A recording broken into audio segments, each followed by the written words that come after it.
சிங்கப்பூரை அவர் வந்து இத்தனை வருஷம் கஷ்டப்பட்டு கட்டமைச்சிருக்காரு. அவரோட உருவத்தை சிங்கப்பூர் அந்த வார்த்தையால் கட்டமைக்கணும்னு நான் ஆசைப்பட்டேன். அதனால தான் அவர் அந்த சிங்கப்பூர்ன்னு எழுதி நான் அவரோட போர்ட்ரேட்டை நான் வரைஞ்சேன்.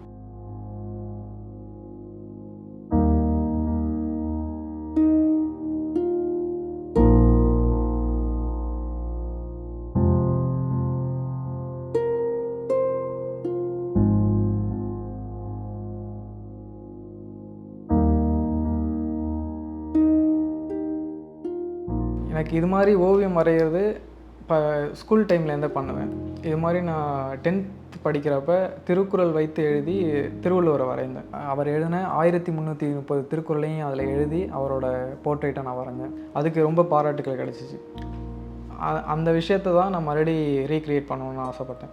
நான் சிங்கப்பூர் வந்ததுக்கப்புறம் சிங்கப்பூர் பற்றி தெரிஞ்சுக்க ஆரம்பித்தேன். சிங்கப்பூர் ரொம்ப பிடிச்சிச்சு. இங்கே உள்ள சட்டத்திட்டங்கள், சமத்துவம், இங்கே உள்ள வளர்ச்சி, இதெல்லாம் எனக்கு ரொம்ப பிடிச்சி இதை பற்றி தெரிஞ்சுக்க ஆரம்பித்தப்ப சிங்கப்பூரோட முன்னாள் பிரதமர் மிஸ்டர் லீ குவான் யூ பற்றி நான் தெரிஞ்சுக்க ஆரம்பித்தேன். அவரோட contribution to the country, vision, இதெல்லாம் எனக்கு ரொம்ப பிடிச்சிருச்சு. ஒரு கண்ட்ரிக்காக இவ்வளோ பண்ணியிருக்க இவருக்கு நம்ம ஏதாவது ஒரு மரியாதை செலுத்த விதமாக பண்ணணும்னு யோசித்தேன். அவரோட 100ஆண்டு நினைவு தினம் இந்த இயர் கொண்டாடப்படுவதால் இந்த இயரே இதை பண்ணலான்னு முடிவு பண்ணி ஆரம்பித்தேன். இந்த ஆர்ட் ஒர்க் பண்ணலான்னு முடிவு பண்ணதுக்கப்புறம் நான் கம்பெனியில் அப்ரோச் பண்ணி பேசினேன். கம்பெனியில் பாஸ், ஹெச்ஆர் எல்லாமே ரொம்ப சப்போர்ட்டிவாக இருந்தாங்க.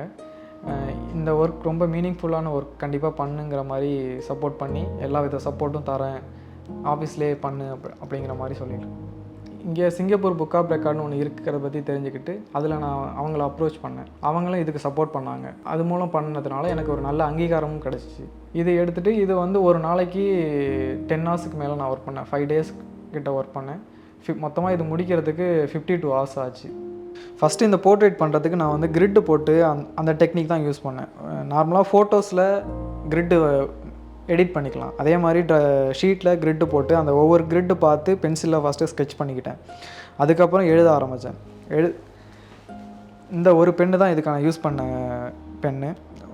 ஒரே ஒரு டூல்னால் இது மட்டும்தான். இதுக்காக நான் ஒரு 3-4 பென்னு வாங்கியிருந்தேன். அவ்வளோ எடுக்கணும். இதை ஆரம்பித்து இந்த பென்னு முடிகிறதுக்கு முன்னாடியே நான் இந்த போர்ட்ரேட் முடிஞ்சிருச்சு.